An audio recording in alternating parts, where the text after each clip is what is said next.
Okay, so if your job disappeared tomorrow, what skills would still belong to you? And most women can't answer that question. That's a part of the problem. A few months ago, I had to ask myself this question. If my job were to disappear tomorrow, what skills would still be mine? And I've gone through this now. Layoffs, job transitions, it ain't fun, but it happens. And that was a reality check for me because it was a question that I'd never asked myself because I did not think a layoff was possible for me until it was possible. And now I kind of move, I move differently. But that's a question that I want to ask you because when your job disappears, what skills are still yours? You don't get to take the title with you. You don't take the email address with you. You don't always take the benefits. Like, what are the actual skills that you've created and possessed at this job that can be transferable, that are yours to own, that you own the rights to? Separate from your job skills, what do you actually own? So I have a few examples. A nonprofit manager, if you work in nonprofit, even if you work in management in general, a manager isn't just a manager. A manager is someone that builds relationships, that solves problems, that you're leading teams, right? You're overseeing meetings, you're managing projects, you're handling conflict resolution with members, with customers, in the team structure. You're training people as well. Your title is never just your title because you do so much more underneath that title. And let's think, if you are a teacher isn't just a teacher. A teacher is someone that's creating curriculum. Maybe you're facilitating learning. You are someone that's doing some public speaking. You have to do a lot of communicating with the class, with your peers in the facility. You're someone that's doing coaching. All of those skill sets fall underneath that role. If you are a nurse, you already know a nurse is not just a nurse. You're assessing situations, you're educating people, you're probably doing a lot of problem solving on the fly, depending on the type of nursing and the situation that you're doing. You're building trust, you're managing crisis to the nth degree. And I'm sure that list can go on and on and on. So I say all of that to say, I really want you to figure out how to separate your job from the skill of what it is that you actually do within your job. I want you to make a skills inventory. So you're going to do something like this. You're going to draw 3 columns individually. Hopefully you can see mine. Within these 3 columns, you want to write down what you do, the skills behind it, and where else it could be used.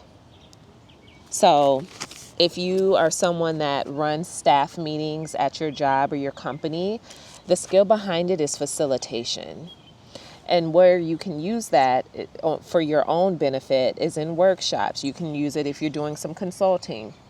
You can use it if you're doing coaching, one-on-one with, your clients or whatever you go on to do.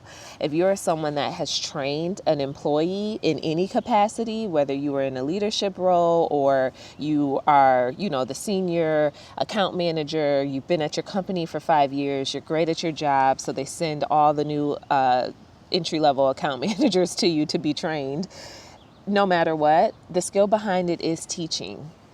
You can apply that to courses, to speaking events, to adjunct teaching as well. If you've managed projects, you have done project management. That can be applied to freelance work, that could be applied to consulting.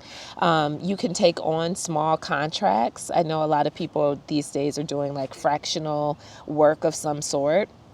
That all can apply. So look at what you've done and figure out where it can cross-reference itself, right? And the goal, the ultimate goal is to be able to see your skill sets, speak to them powerfully, and see how they transfer either into different industries if you're wanting to increase your pay, or if you want to just start to create life on your own terms, period, how you can use these skill sets to start doing that in your own wheelhouse.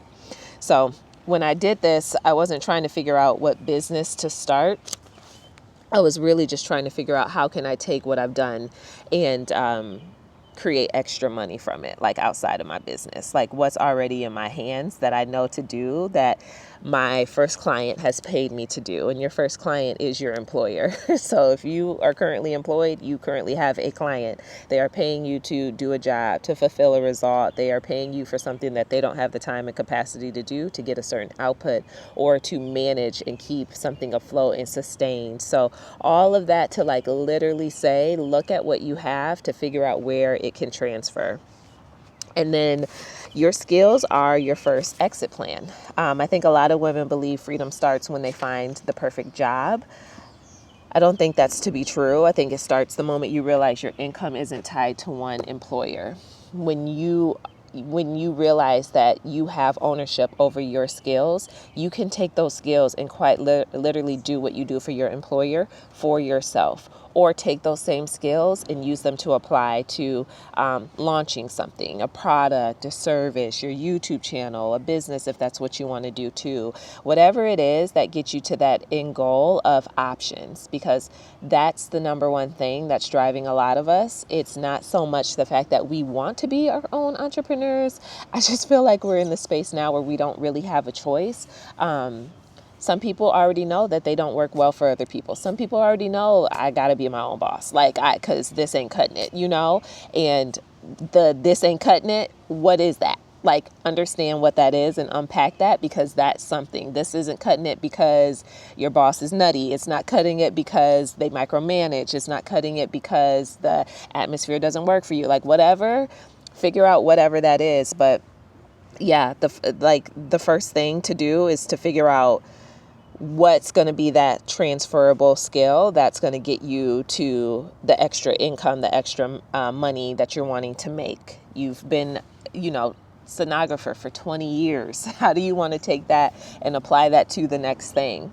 And if you're someone that's burnt out from what you've been doing, you don't have to go from the same job to the same job for yourself. You can just figure out, how do you take some of those skills, if you're not taking all of them, to apply it to the next thing that you want to do. So yeah, when you realize that, that's definitely when freedom starts. Because the first thing I built was not a business.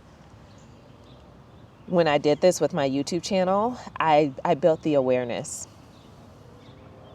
I quite literally started building the awareness and the ability that I could do it. Like that trust, that confidence, that okay, I got it. I needed to know that if life changed tomorrow again, like it did before, that I had something that I could take and use and that I would be okay by. I needed to know that. Like, I had more than one way to create value. So, grab a notebook, do this exercise for yourself. Bring it to the Clarity Hour, June 27th. We're going live again. We're hosting another Clarity Hour. This is the space that is sacred. It's safe. It's where you get to say the things that you don't commonly say out loud. If you're someone that knows that you've just been quietly wanting to rebuild and change something. We're growing a beautiful community here.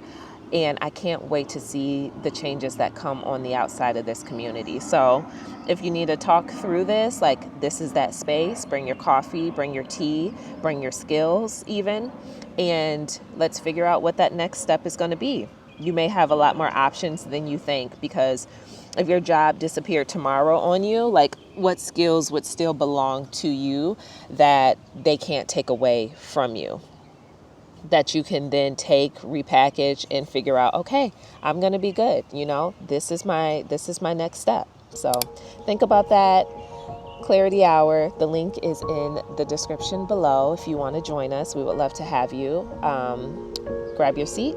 It's going to be open to a few, so we can keep it nice and intimate. So, all right, y'all. Until the next video, my name is Renee. Comment, subscribe, share this with a friend or community. We have a lot of conversations around work, freedom, money, just redesigning life on our own terms and creating options beyond the W-2 paycheck. Okay? All right. Until the next video. Peace out.